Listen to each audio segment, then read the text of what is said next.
इस समय मैं परमेश्वर के वचन को आप लोगों के साथ बांट सक रही हूँ।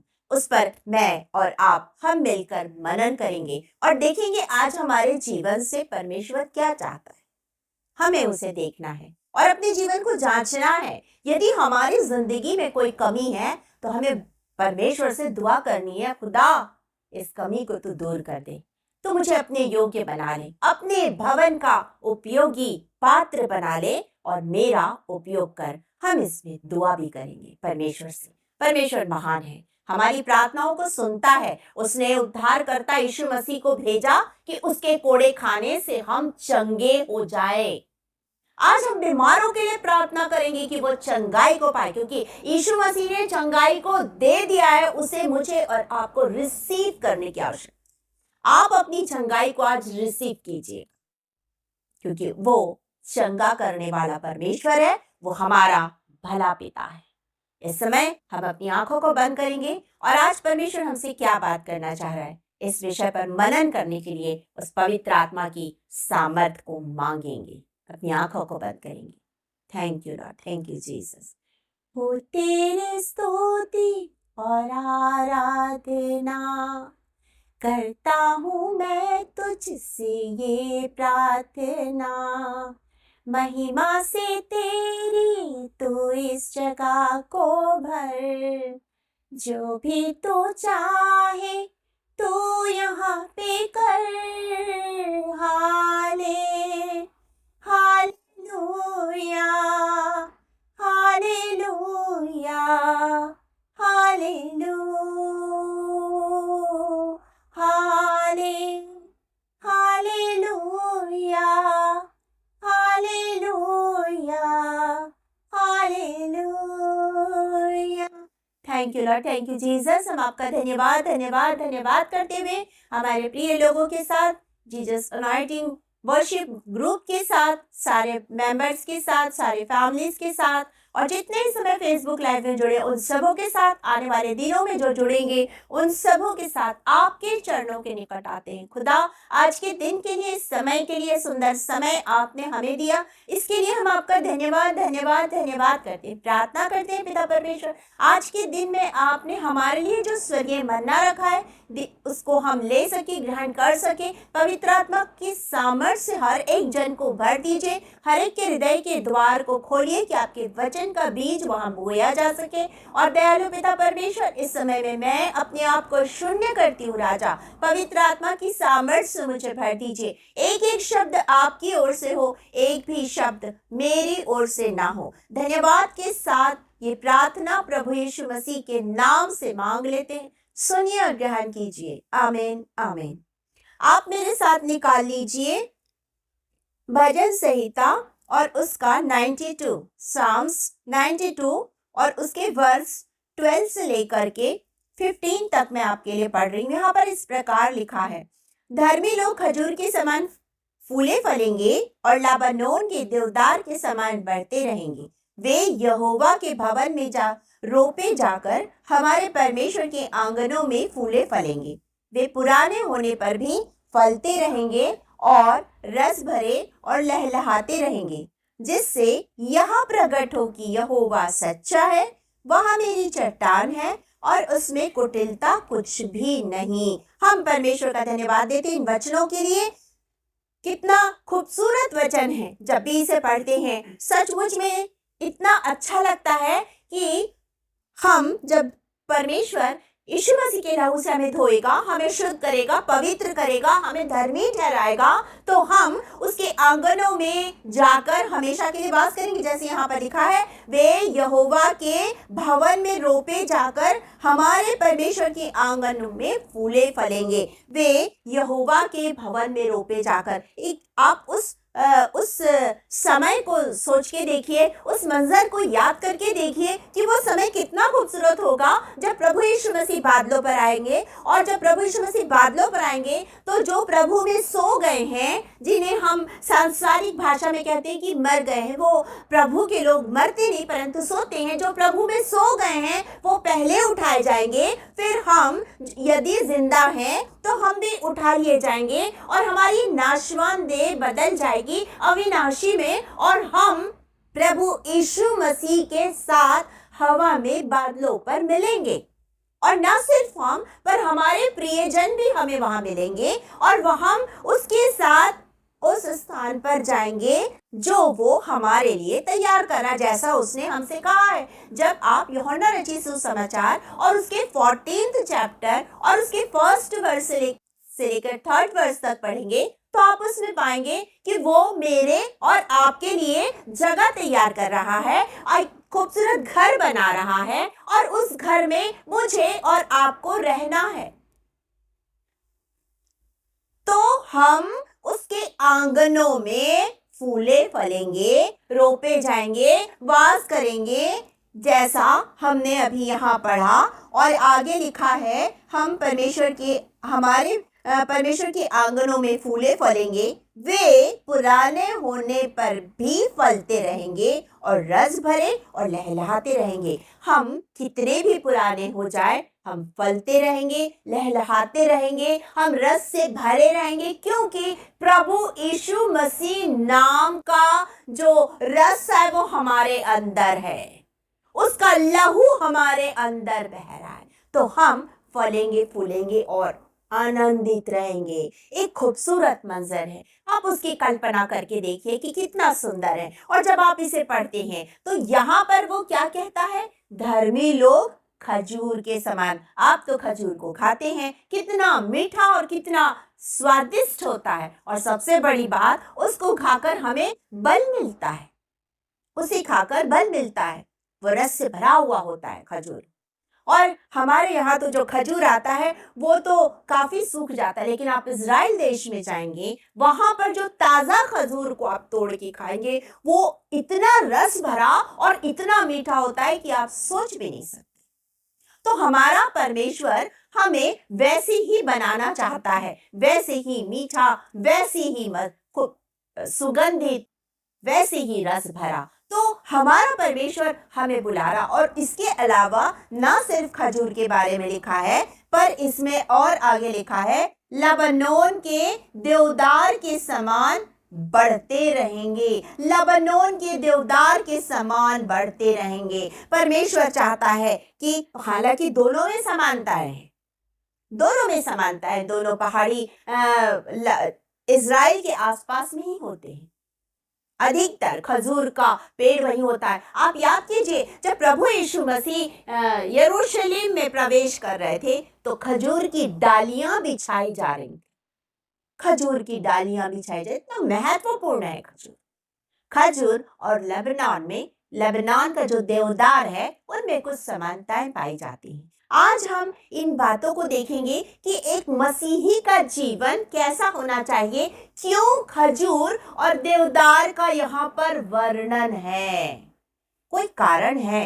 हर चीज का बाइबल में, पवित्र शास्त्र में लिखे हुए एक एक शब्द का, एक एक वाक्य का कोई ना कोई कारण और कोई ना कोई मीनिंग है मेरे और आपके जीवन के लिए।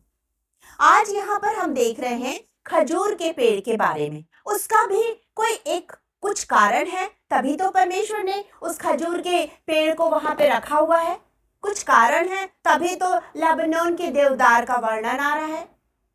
तो परमेश्वर चाहता है धर्मी लोग खजूर के और लेबनान के देवदार के समान हो। क्या है उनमें, ऐसी क्या बात है उनमें? आज हम देखेंगे कि उनमें ऐसी क्या बात पाई जाती है। सबसे पहली चीज जो हम इसमें देखते हैं, इसमें जैसे कि लिखा है, खजूर के समान फूले फलेंगे, लेबनान के समान बढ़ते रहेंगे। फूले फलेंगे और बढ़ते रहेंगे। जब आप इसके देखेंगे तो आप इसमें पाएंगे खजूर का पेड़ बहुत ऊंचा होता है, बहुत मजबूत होता है, और सबसे बड़ी बात, उसमें खुशबूदार और मीठे फल लगते हैं। ठीक है। जब आप देवदार को देखेंगे तो देवदार लहलहाता हुआ बहुत हरा होता है, लहलहाते रहते हैं उसके पत्ते। जब हवा चलती है तो ऐसा लगता है जैसे वो परमेश्वर की स्तुति कर रहे हैं। वो झूम झूम के, जिस तरह हम हालेलुया करते हैं झूम झूम के, इस तरह वो पेड़ झूमते हैं, हरे भरे होते हैं, वो सदाबहार होते हैं, वो बहुत खूबसूरत होते हैं। देवदार का जो पौधा होता है बहुत खूबसूरत होता है। जब हम खजूर और देवदार के बारे में देखते हैं तो हम पाते हैं कि वो बहुत ऊंचे होते हैं। और खजूर के पेड़ में खासियत होती है कि वो जो सूखा स्थान होता है, रेगिस्तानी स्थान होता है, या जहाँ पर ज़्यादा पानी और इसकी हरा भरा नहीं होता, उस जगह में खजूर का पेड़ होता है। उसे कोई खाद नहीं देता, उसे कोई पानी नहीं देता है, लेकिन उसकी जड़ें इतनी मजबूत होती है, इतने भीतर तक जाती है कि वो वहां से अपने लिए पानी और वहां से अपने लिए मिनरल्स ले लेती है। जमीन के इतना नीचे होती है कि वहां से वो अपने लिए मिनरल्स इकट्ठा कर लेती, वहां से वो अपने लिए पानी इकट्ठा कर लेती, और तब वो पेड़ बढ़ता चला जाता है और फूलता और फलता चला जाता है। ये खजूर की खासियत होती है, जिसके जो बहुत ही हमारे लिए बहुत ज्यादा ताकत देने का चीज होता है। जब आप देवदार के बारे में देखते हैं, इसलिए इन दोनों पौधों का, पेड़ों का वर्णन आया है। जब आप देवदार के बारे में देखते हैं तो वो लहलहाता हुआ खूबसूरत देवदार पहाड़ी इलाकों में रहता है, ढलान पर लगता है, चट्टानों में उगता है, चट्टानों में वो उगता है, और उसकी जड़ें भी मजबूत होती है, क्योंकि वो पेड़ बहुत मजबूत होता है, वो बड़ा होता है, घना होता है और मजबूत होता है। आज हमारा परमेश्वर चाहता है कि हम भी प्रभु में वैसे ही मजबूत हों, हम प्रभु में वैसे ही बढ़ते जाए, फलते और फूलते जाए। जब आप प्रभु में रहेंगे, निश्चित रूप से आप फलते फूलते रहेंगे। जब आप भजन संहिता की पुस्तक और उसके पहले अध्याय को देखेंगे, मैं आपके लिए उसे पढ़ देती हूँ। भजन संहिता की पुस्तक और उसके पहले अध्याय में कितना क्लियर लिखा है, वो मेरे और आपके लिए, हमारे लिए लिखा हुआ है। सबसे पहला वचन है, क्या ही धन्य वह पुरुष जो दुष्टों की युक्ति पर नहीं चलता, न पापियों के मार्ग में खड़ा होता, न ठट्ठा करने वालों की मंडली में बैठता है, परंतु वह तो यहोवा की व्यवस्था से प्रसन्न रहता, उसकी व्यवस्था पर रात दिन ध्यान करता रहता है। उसके आगे देखिए, वह उस वृक्ष के समान है जो बहती नालियों के किनारे लगाया गया और अपनी ऋतु में फलता है। वह उस वृक्ष के समान है जो बहती नालियों के किनारे लगाया गया और अपनी ऋतु में फलता। आगे लिखा है, जिसके पत्ते कभी मुरझाते नहीं, जिसके पत्ते कभी मुरझाते नहीं। ऐसा यहाँ पर लिखा है। जो प्रभु के लोग होते हैं वो प्रभु में बढ़ते हैं। जैसा यहाँ लिखा है कि वे परमेश्वर के आंगनों में फूले फलेंगे। उसके आगे, उसके पहले लिखा है, खजूर के समान फूले फलेंगे। कौन लोग? धर्मी लोग खजूर के समान फूले फलेंगे। धर्मी लोग जो हैं वो खजूर के समान फूले फलेंगे, क्योंकि वो परमेश्वर पर विश्वास करते हैं, परमेश्वर पर विश्वास करते हैं, और परमेश्वर अपने लोगों को आशीषों से भर देता है। वो अपने लोगों को भरपूर आशीषें देता है, क्योंकि वचन कहता है, जब आप भजन संहिता 91 और उसके पहले दूसरे वचन को पढ़ेंगे तो आप उसे पाएंगे, जो परम प्रधान की छाए हुए स्थान में बैठा रहे वह सर्वशक्तिमान की छाया में ठिकाना पाएगा। ये वो धर्मी लोग हैं जो सर्वशक्तिमान पिता की छाया में ठिकाना पाएंगे। मैं यहोवा के विषय कहूंगा, वह मेरा शरण स्थान और बल है, वह मेरा परमेश्वर है और मैं उस पर पूरा भरोसा रखूंगा। वह मेरा परमेश्वर है और मैं उस पर पूरा भरोसा रखूंगा।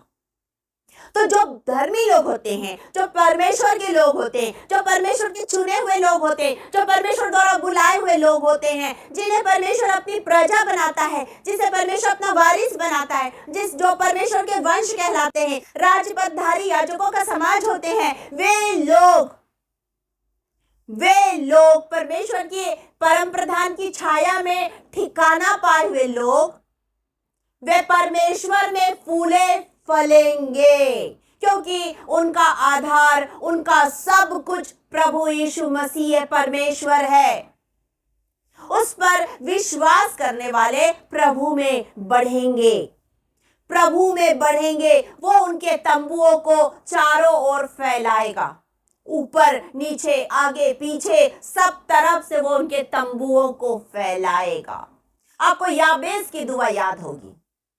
याबेस ने दुआ की थी परमेश्वर से कि तू मुझे बढ़ा, और परमेश्वर ने उसकी दुआ को सुना उसकी दुआ को सुना, क्योंकि वो परमेश्वर पर विश्वास करके उसने उस दुआ को किया। आज मेरा प्रभु चाहता है कि मैं और आप भी धर्मी बन जाए। मैं और आप, हम इसलिए योग्य नहीं कि हम अपने आप धर्मी बन जाए, लेकिन जब हम परमेश्वर के पास जाते हैं, प्रभु यीशु मसीह को अपना उद्धारकर्ता, मुक्तिदाता ग्रहण करते हैं, प्रभु हमारी जिंदगी में काम करता है, हमारी जिंदगी में कार्य करता है, हमें काटता है, छांटता है और तैयार करता है। जब आप यूहन्ना रचित सुसमाचार और उसके 15 चैप्टर को पढ़ेंगे, जॉन चैप्टर 15, जब आप उसमें पढ़ेंगे तो आप उसमें पाएंगे प्रभु कहता है, सच्ची दाखलता मैं हूं, मेरा पिता किसान है, जो डाली मुझ में है और नहीं फलती उसे वो काट डालता है, और जो फलती है उसे वो छांटता है ताकि और फले, ताकि और फले।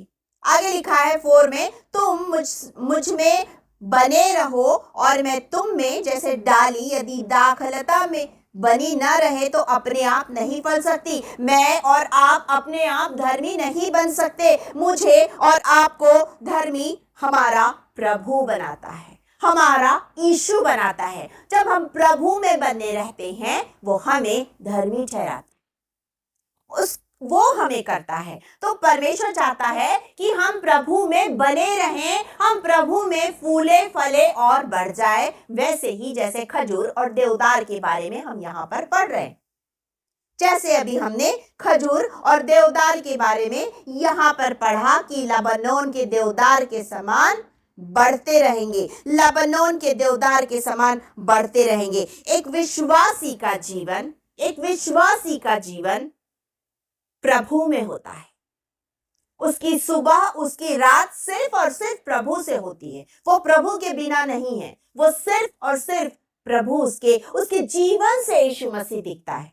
हम यहाँ पर दूसरी चीज देखते हैं, दूसरी चीज उसमें पाई जाती है कि ये पेड़ इतना मजबूत तो है, लेकिन इतना लचीला होता है कि आंधी और तूफान जब आता है तो ये झुक जाता है, ये झुक जाता है, टूटता नहीं है उस आंधी और तूफान से, वो झुक जाता है। वो जमीन तक झुक के वापस खड़ा होता है, जैसे कोई स्प्रिंग लगा है और वो झुका और वापस खड़ा हो गया। इस तरह से ये झुक के खड़ा होता है। जब आप अय्यूब के जीवन को देखेंगे तो अय्यूब के जीवन में आप पाएंगे कि उसकी जिंदगी में बहुत सारी परेशानियां आई। उसके बेटे बेटियां चले गए, बच्चे चले गए, उसके संपत्ति, गाय बैल बकरी जो भी संपत्ति थी वो सारी संपत्ति चली गई, उसका सब कुछ खत्म हो गया, उसका मान सम्मान खत्म हो गया, लेकिन वो टूटा नहीं। सब कुछ खत्म होने के बाद भी टूटा नहीं, जबकि उसकी पत्नी उससे कह रही अब तो छोड़ दे प्रभु को, परमेश्वर को, लेकिन उसने परमेश्वर को नहीं छोड़ा, वो परमेश्वर पर भरोसा करता रहा। इसीलिए तो अय्यूब धर्मी और खरा व्यक्ति है। धर्मी और खरा व्यक्ति नूह भी है, जिसने परमेश्वर पर विश्वास करके उस जहाज को बनाया जहां पर बारिश की कोई संभावना नहीं थी। ऐसी जगह में रहते हुए उसने उस जहाज को बनाया। धर्मी और धर्मी है, इसीलिए तो अब्राहम ने परमेश्वर पर विश्वास किया, नूह ने परमेश्वर पर विश्वास किया, अब्राहम ने, सारा ने परमेश्वर पर विश्वास किया, मूसा ने परमेश्वर पर विश्वास किया, और यहाँ पर अय्यूब ने परमेश्वर पर विश्वास किया, दाऊद परमेश्वर पर विश्वास करता है। मुझे और आपको भी परमेश्वर पर विश्वास करना है। कितनी भी आंधी आए, कितना भी तूफान आए, हम टूटेंगे नहीं, हम टूटेंगे नहीं, हम नम्रता के साथ झुक जाएंगे। यह हमें दो चीज सिखाता है, उसका लचीलापन हमें दो चीज सिखाता है। पहली चीज ये कि कितना भी आंधी आए, तूफान आए, टूटना नहीं, भले ही आसपास झुक जाना, लेकिन टूटना नहीं।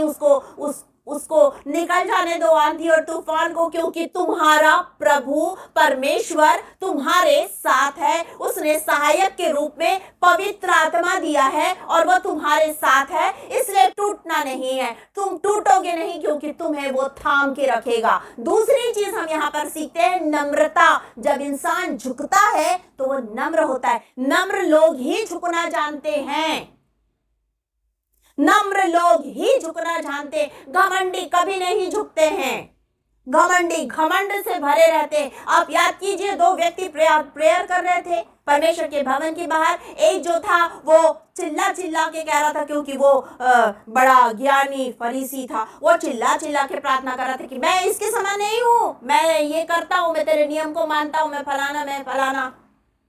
लेकिन वो व्यक्ति जो बहुत अपने आप को उसने नम्र और दीन किया, अपनी नजर भी ऊपर नहीं उठाई और वो नीचे नजरें किए हुए प्रभु से अपने पापों के लिए क्षमा मांग रहा है, ये उसकी नम्रता थी। आज मेरा प्रभु चाहता है कि मैं और आप नम्र बने, क्योंकि वचन हमसे कहता है कि क्या ही धन्य है वह जो नम्र है।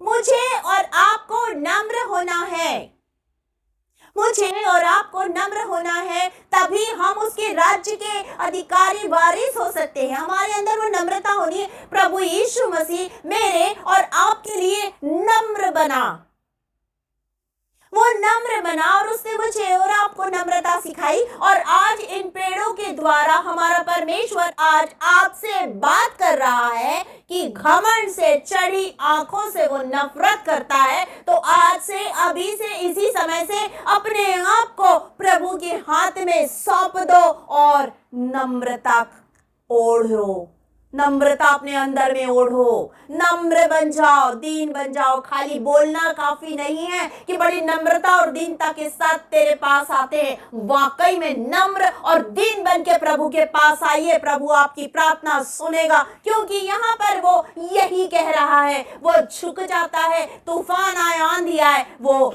अकड़ के खड़ा नहीं होता है। अकड़ के खड़ा रहेगा तो टूट जाएगा, परंतु प्रभु को जब उसने अपने सामने रखा है तो वो झुकता है नम्रता के साथ। यहाँ हमने इन दो बातों को सीखा। हम यहाँ पर और भी उसके गुण को सीखेंगे। ऐसा हमारा परमेश्वर महान परमेश्वर है। जब हम इसके बारे में देखते हैं, जैसा मैं आपको बता रही थी कि रेगिस्तानी रेतीले जगहों पर खजूर होता है और जो देवदार है वो पहाड़ों की ढलान पर होता है। जब आप कभी लेबनान देश के बारे में देखेंगे तो आप उन देवदार के उन जंगलों को देखेंगे, किस तरह लहलहाते और किस तरह खूबसूरत होते हैं। वो बहुत खूबसूरत होते हैं, वो बहुत खूबसूरत होते हैं। इसीलिए तो यहाँ पर क्लियर लिखा है, लबनोन के देवदार के समान बढ़ते रहेंगे, लबनोन के देवदार के समान बढ़ते रहेंगे। हम यहाँ पर एक और चीज को देखते हैं। लबनोन का जो देवदार है, आप तो खजूर के बारे में जानते हैं, वो खुशबूदार होता है। लबनोन के इस देवदार के बारे में जो बताया जा रहा है, देवदार जो होता है वो बहुत खूबसूरत मीठी खुशबू देता है। ये मीठी खुशबू उस देवदार की उपस्थिति को बताती है कि यहाँ पर निश्चित रूप से बहुत दूर से उसकी खुशबू आती है। देवदार की, उस पेड़ की, उसके पत्तियों की, उसके खुशबू, जो लहलहाती हरी पत्तियों की खुशबू बहुत दूर से आती है, बहुत दूर से आती है। पता चल जाता है कि यहाँ पर देवदार है, यहाँ पर देवदार है, ऐसी खुशबू आती। हमारा परमेश्वर चाहता है कि मसीहियत की खुशबू मेरे और आपके अंदर हो, जो दूर से लोगों को पता चले कि इस घर में प्रभु रहता है, इसके दिल में, इस घर में प्रभु की उपस्थिति है, प्रभु की उपस्थिति है। इस व्यक्ति के जीवन में, इस बहन के जीवन में, इस भाई के जीवन में लोग देख सके कि इनके जीवन में प्रभु की उपस्थिति है। जब आप दूसरा कुरिन्थियों और उसके दूसरे अध्याय, दूसरा कुरिन्थियों और उसके दूसरे अध्याय और उसके 14 वर्ष को पढ़ेंगे, मैं आपके लिए पढ़ देती हूँ। यहाँ पर लिखा है 14 वर्ष से, परंतु परमेश्वर का धन्यवाद हो जो मसीह में सदा हमको जय के उत्सव में लिए फिरता है। इसके आगे लिखा है, और अपने ज्ञान की सुगंध हमारे द्वारा हर जगह फैलाता है। हमारे द्वारा, जब हम प्रभु यीशु मसीह को अपना उद्धारकर्ता ग्रहण कर लेते हैं तो उसकी खुशबू हमारे अंदर आ जाती है, हमारे अंदर वो खुशबू आ जाती। तो ये खुशबू हमारे जीवन से बाहर फैलती है। हमने वचन में पढ़ा, वो हमारे द्वारा उस खुशबू को बाहर, उस सुगंध को बाहर चारों दिशाओं में फैलाता है। हम प्रभु के लोग हैं, दूसरों को पता चलता है कि ये प्रभु के लोग हैं, क्योंकि मसीह की खुशबू, मसीहियत की खुशबू हमारे अंदर से दूसरों तक जाती है। तो आज मेरा प्रभु चाहता है, हमारा प्रभु चाहता है कि हम देवदार, लबनोन के देवदार के समान खुशबूदार बन जाएं। हम खुशबू फैलाने वाले बन जाएं। हम खुशबू फैलाने वाले बन जाएं। और हम आगे हम इसमें देखेंगे तो हम इसमें पाएंगे, एक तो हमने देखा कि किस तरह वो ऊंचा और बड़ा होता है, लहलहाता हुआ होता है, खुशबूदार होता है, लचीला होता है, वो नम्रता दिखाता है, कितना खूबसूरत होता है। उसके बाद हम इसमें और भी कुछ चीजों को देखेंगे। इसमें से एक प्रकार का चिपचिपा, इसमें आगे लिखा है, वे यहोवा के भवन में रोपे जाकर हमारे परमेश्वर के आंगनों में फूले फलेंगे। इसमें एक प्रकार का चिपचिपा और रस निकलता है। देवदार के पेड़ में एक प्रकार का चिपचिपा रस निकलता है। ये रस खजूर के पेड़ में भी निकलता है, जो चट्टानों को काटता है, जो चट्टानों को काटता है और अपने लिए रास्ता बनाता है, और वो चट्टान के अंदर चलता बढ़ता चला जाता है। मेरी चट्टान और आपकी चट्टान कौन है? मेरी चट्टान प्रभु यीशु मसीह, जिस पर जो मेरा है, मेरा सब कुछ है, और मेरा प्रभु चाहता है कि मैं उस पर स्थिर रहूं, उस पर विश्वास के द्वारा स्थिर रहूं। तो इसमें से जो रस निकलता है, उस रस के द्वारा वो चट्टान को काटता है, छेदता है, और वो बढ़ता चला जाता है। और सबसे बड़ी खासियत ये होती है कि खजूर का पेड़ हो या देवदार हो, ये जितना ऊपर होता है जमीन के, उतना ही जमीन के नीचे भी होता है, उतना ही मजबूत होता है जमीन के नीचे भी।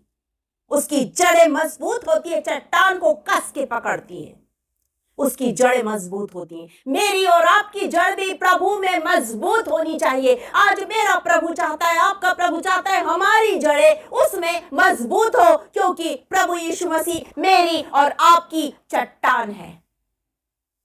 हम उसमें मजबूत रहें, हमारा परमेश्वर चाहता है। जब आप इब्रानियों की पुस्तक उसका 4 अध्याय 4, हिब्रू चैप्टर 4 और उसके 12 वर्स को पढ़ेंगे, मैं आपके रूप से पढ़ देती हूं। जब उसके 12 वर्स को पढ़ेंगे तो आप उसमें कुछ चीज को पाएंगे। मैं आपके लिए उसे पढ़ देती हूं। यहां पर कितना खूबसूरत वचन लिखा है, क्योंकि परमेश्वर का वचन जीवित और प्रबल और हर एक दोधारी तलवार से भी चोखा है, जो प्राण और आत्मा को और गांठ गांठ और गुदे गुदे को अलग करके आर पार छेदता है, और मन की भावना और विचारों को जांचता है। परमेश्वर का वचन गांठ गांठ और गुदे गुदे को छेदता है, आर पार छेदता है। ऐसा परमेश्वर का वचन है, ऐसा परमेश्वर का वचन है। और जब ये वचन मेरे और आपके हृदय में रहता है, तो वो शैतान की युक्तियों को, शक्तियों को असफल कर देता है, क्योंकि हम परमेश्वर में, हम प्रभु यीशु मसीह में जड़ पकड़े हुए, हम उसमें जड़ पकड़े हुए। हमारी चट्टान हमारा प्रभु यीशु मसीह। दाऊद कितना खूबसूरत बात कहता है, यहोवा मेरी चट्टान है, यहोवा मेरा बल है, यहोवा मेरा शरण स्थान है, यहोवा मेरे छिपने का स्थान है, यहोवा मेरा गढ़ है। कितना खूबसूरती से उस बात को कहता है। ये बात मुझे और आपको भी कहना है, क्योंकि वो मेरा भी शरण स्थान, बल है, वो मेरी चट्टान है, वो सहज से मिलने वाला परमेश्वर है, जो मेरे अंदर में मेरा प्रभु रहता है। वो ऐसा महान परमेश्वर है। तो हमारी जड़ें प्रभु में गहराई में होनी चाहिए, विश्वास में मजबूत होनी चाहिए, कि चाहे दुनिया की कोई भी सांसारिक चीज हमारे सामने आ जाए, हमें डिगा न सके, हमें गिरा न सके, परंतु हम परमेश्वर में जड़ पकड़ते जाएं, हम परमेश्वर में मजबूत होते जाएं, परमेश्वर के वचन को पढ़ के मजबूत होते जाएं। आप याद कीजिए, प्रभु यीशु मसीह की परीक्षा हुई थी जब आप मत्ती रचित सुसमाचार के 4 अध्याय को पढ़ेंगे। मैथ्यू चैप्टर 4,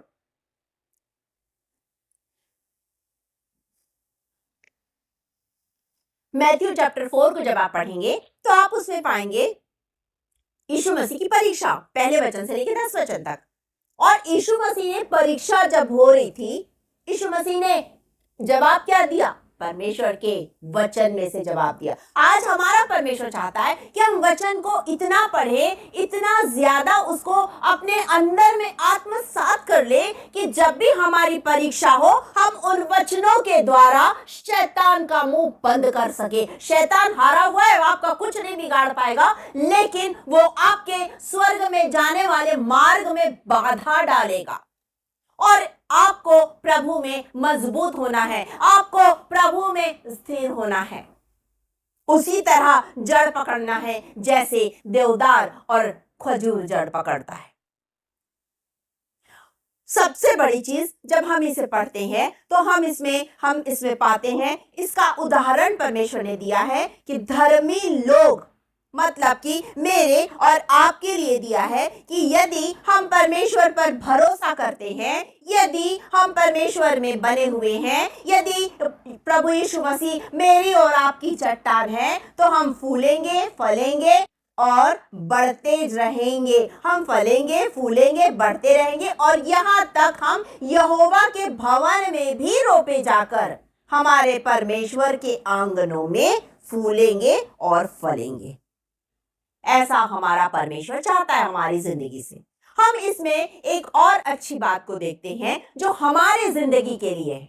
इसकी डाली टूट जाती है, मान लो इसकी डाली टूट गई और जमीन में गिर गई, तो वो मरती नहीं है, वो खत्म नहीं होती है, परंतु वो डाली वो वही जमीन में जिंदा रहती है और बाद में वो एक पेड़ का रूप ले लेती है, एक पेड़ का रूप ले लेती है। आप यशायाह नबी की पुस्तक और उसके 40 अध्याय को जब आप देखेंगे, यशायाह चैप्टर 40 उसके 29 और वर्ष से 31 वर्ष तक मैं आपके लिए पढ़ रही हूं। यहां पे लिखा हुआ है, वह थके हुओं को बल देता है, शक्तिहीन को बहुत सामर्थ्य देता है। तरुण तो थकते और श्रमित हो जाते और जवान ठोकर खाकर गिरते, परंतु जो, मतलब कि धर्मी लोग जो यहोवा की बाट जोहते हैं, वे नया बल प्राप्त करते जाएंगे। वे उकाबों के समान उड़ेंगे, वे दौड़ेंगे और श्रमित ना होंगे, चलेंगे और थकित ना होंगे। वे श्रमित ना होंगे, चलेंगे और थकित ना होंगे। ये आपके लिए और मेरे लिए हमारा परमेश्वर कह रहा है। जब हम प्रभु परमेश्वर पर विश्वास करते हैं, अपना जीवन प्रभु के हाथ में सौंप देते हैं, तो हमारा परमेश्वर हमारी जिंदगी में भी यही करता है कि हमें वो नया बल देता है। यदि आप कमजोर हैं तो आपको वो नया बल देगा, यदि आप थके हुए हैं तो भी आपको वो नया बल देगा, क्योंकि वो आपका परमेश्वर है। वो आपको कभी टूटने नहीं देगा, वो आपको कभी थकने नहीं देगा, वो आपको थाम लेगा, वो आपको थाम लेगा। कभी कोई ऐसी परेशानी आए जिसमें आपको लगे सब कुछ खत्म हो गया, जब आप ऐसा महसूस करें सब कुछ खत्म हो गया, मेरे पास अब कुछ भी नहीं बचा, वो डाली जब पेड़ से टूटी तो क्या समझा आपने कि वो डाली अब खत्म हो गई? क्योंकि आप किसी भी पेड़ की डाली को देखिए, वो जब नीचे गिरती है वो खत्म हो जाती, सूख जाती। पेड़ से जो भी पत्ता गिरता है, पेड़ से जो भी डाली गिरती है, पेड़ से जो भी फूल गिरता है, वो खत्म हो जाता है। लेकिन लबनोन का देवदार के बारे में जब बताया जा रहा है, ये डाली ऊपर से नीचे गिरने के बाद खत्म नहीं होती। यदि मैं और आप प्रभु में बने हुए हैं तो हम खत्म नहीं होंगे, परंतु हम नया बल पाएंगे, हम नया जीवन पाएंगे। वचन कहता है पुनरुत्थान और जीवन मैं हूं। मेरा और आपका प्रभु पुनरुत्थान और जीवन है। जब हम उसमें बने हैं तो हम जिंदा रहेंगे, मरेंगे नहीं। प्रभु में सो जरूर जाएंगे लेकिन हम नाश नहीं होंगे। परेशानी कितनी भी बड़ी हो, परिस्थितियां कितनी भी कठिन हो, इन कठिन परिस्थितियों में भी प्रभु परमेश्वर आपके साथ है। वो आपको कभी भी नष्ट होने नहीं देगा, वो आपको संभालेगा, वो आपको थामेगा और आपको थाम के वो अपने मार्ग में लेके जाएगा, अपने आंगनों में रखेगा, देवदार के समान फलने फूलने वाले लोग, मेरे धर्मी, मेरे बच्चे मेरे आंगनों में आओ और यहाँ आकर जय जयकार के नारे लगाओ, हमेशा हमेशा यहाँ पर वास करो, तुम कभी भी नाश नहीं होंगे। जब आपकी जिंदगी में कोई कठिन परिस्थितियां, प्रभु के पास आ जाइए, घुटनों में आ जाइए, प्रभु से दुआ कीजिए। आपका प्रभु सुन रहा है आपकी प्रार्थना को, क्योंकि उसने अपनी आंखें आपकी ओर लगाई हुई है। वचन यही कहता है, जब आप भजन संहिता उसके 34 अध्याय साम्स चैप्टर 34 और उसके 15 वर्ष को पढ़ेंगे तो आप उसमें पाएंगे उसकी आंखें धर्मियों पर लगी रहती है और उसके कान उनकी दुहाई को सुनते हैं, इसलिए वो उन्हें कभी भी नष्ट नहीं होने देगा, परंतु वो नया बल देगा, वो नई सामर्थ्य से भरेगा और वे उकाब के समान उड़ने लगेंगे।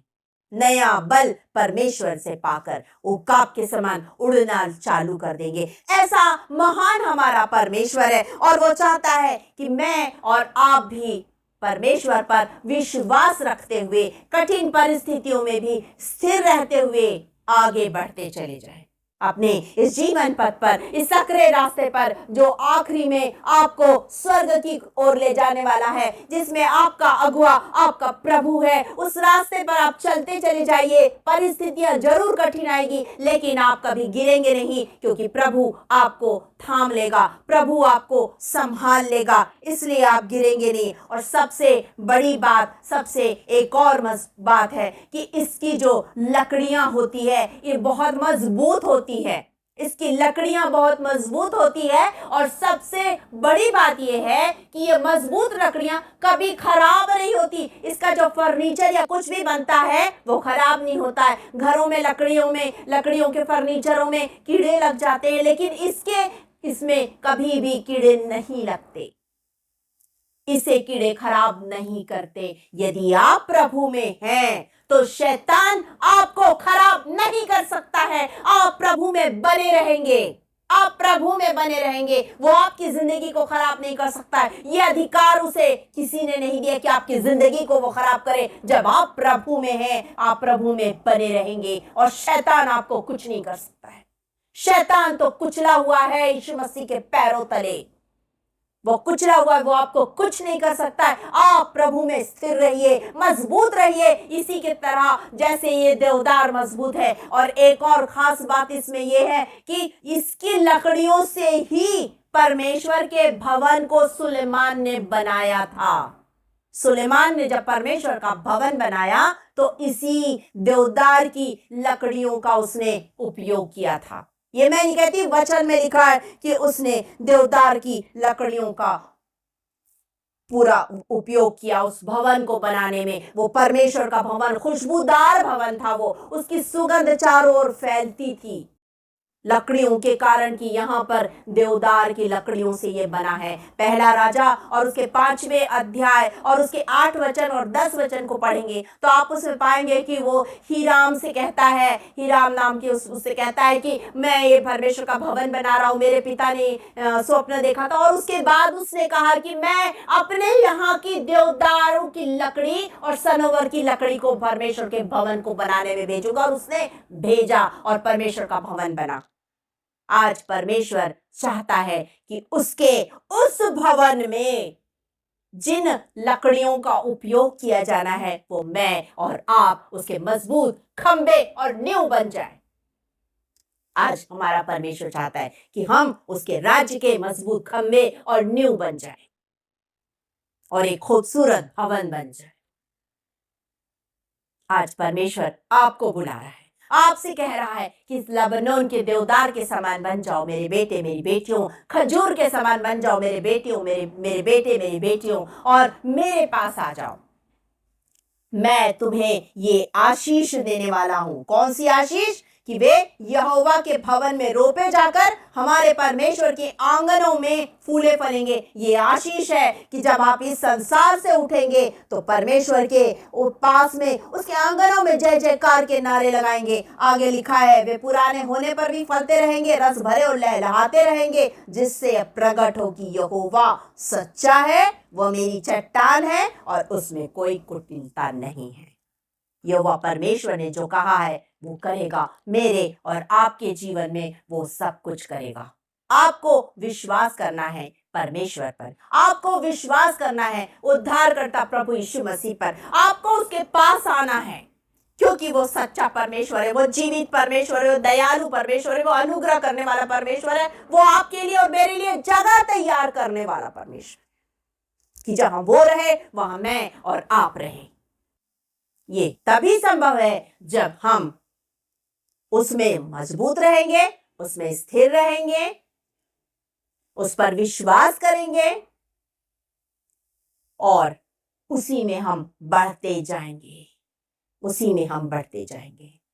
इसीलिए यहाँ पर खजूर और देवदार का वर्णन आया है कि मैं और आप उसके समान मजबूत बन जाए, हमारी जड़ें इतनी मजबूत हो कि दुनिया के कोई भी आंधी और तूफान हमें हटा ना सके, हटा ना सके। हम नम्र बन जाए, हमारा परमेश्वर चाहता है हम नम्रता के साथ उसके पास आए, हम लोगों को बता सके कि यहाँ पर प्रभु रहता है, इस दिल में प्रभु रहता है, उसकी सुगंध को हम चारों तरफ फैला सके, हम उसकी सुगंध को चारों तरफ फैला सके। हमें गीत को गाते हैं, इत्र के समान है तेरा नाम, खुशबू फैलाता है जहां में, तंगी मुसीबत और बदनामी में, तंगी मुसीबत और बदनामी में, बना खुशबूदार तेरे समान। आज प्रभु से दुआ कीजिए कि मुझे भी प्रभु अपनी खुशबू से भर दे, कि मैं तेरी मसीहत की खुशबू चारों ओर फैला सकूं, बता सकूं कि मैं प्रभु की बेटी हूं, बता सकूं कि मैं प्रभु का बेटा हूं।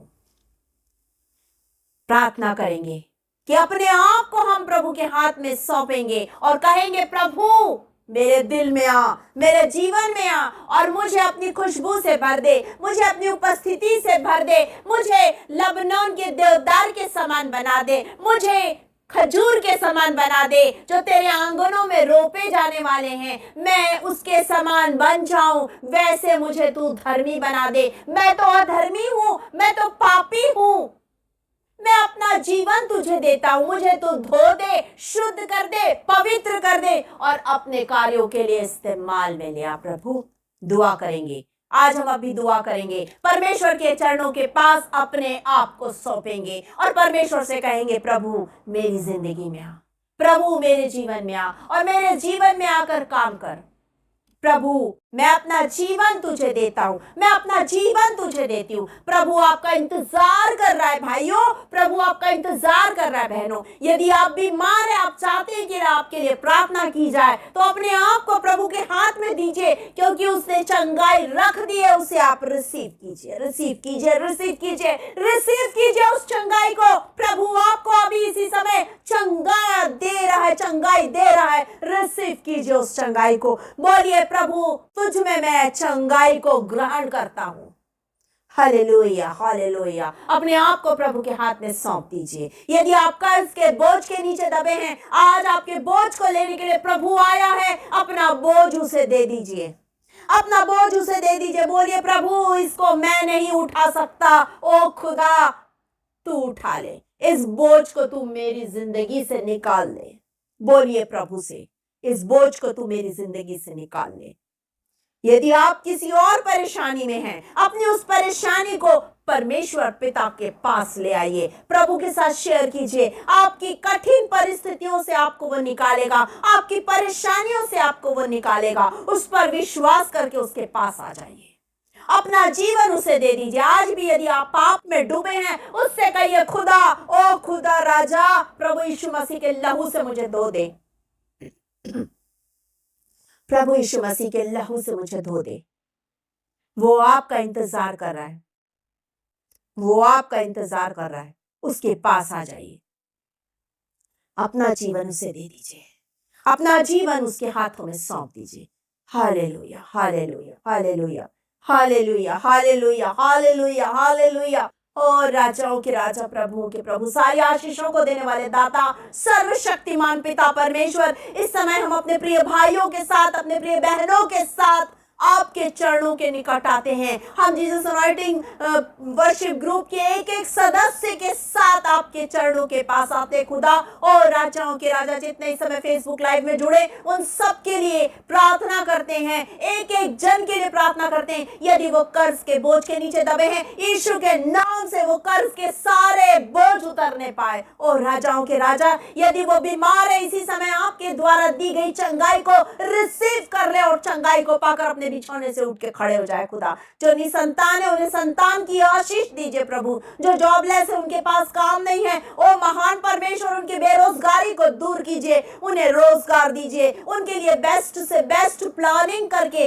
उनके जीवन में उसे फुलफिल कीजिए राजा। ओ महान परमेश्वर पिता, प्रार्थनाओं को सुनने और उत्तर देने वाले परमेश्वर, पवित्र आत्मा की सामर्थ्य से हर एक को भरिए पिता। एक एक जन का उपयोग कीजिए जो किसी भी प्रकार से कोई भी प्रार्थना निवेदन लाए हैं, उनकी प्रार्थनाओं की ओर अपने कान लगाइए खुदा। जो अपने परिवारों के लिए प्रार्थना कर रहे हैं, उनके बच्चों के लिए, पति पत्नी के लिए, महान परमेश्वर पिता उनके परिवारों को अपनी आशीषों से भर दीजिए राजा। राजाओं के राजा, प्रभुओं के प्रभु, जो बिगड़े हुए हैं वो सुधर जाए खुदा। और राजा, सारे लोगों को आप क्षमा कीजिए, एक एक को अपनी आशीषों से भर दीजिए खुदा। धन्यवाद देती हूँ पिता, जब मैंने अपने आप को शून्य किया, आपने मुझे पवित्र आत्मा की सामर्थ्य से भरकर मेरा उपयोग किया। एक एक शब्द आपकी ओर से था, एक भी शब्द मेरी ओर से नहीं था। Thank you Jesus, thank you Lord, thank you Lord, thank you Lord. धन्यवाद धन्यवाद धन्यवाद धन्यवाद धन्यवाद करते खुदा, आपका धन्यवाद धन्यवाद धन्यवाद करते महान परमेश्वर, दयालु परमेश्वर, अनुग्रह करने वाले परमेश्वर, आपका धन्यवाद धन्यवाद धन्यवाद करते हैं, धन्यवाद करते हैं। सारी आदर महिमा आपको देते हुए ये प्रार्थना प्रभु यीशु मसीह के नाम में होकर मांग लेते हैं। सुनिए और ग्रहण कीजिए। आमीन आमीन। आप सब लोगों को जय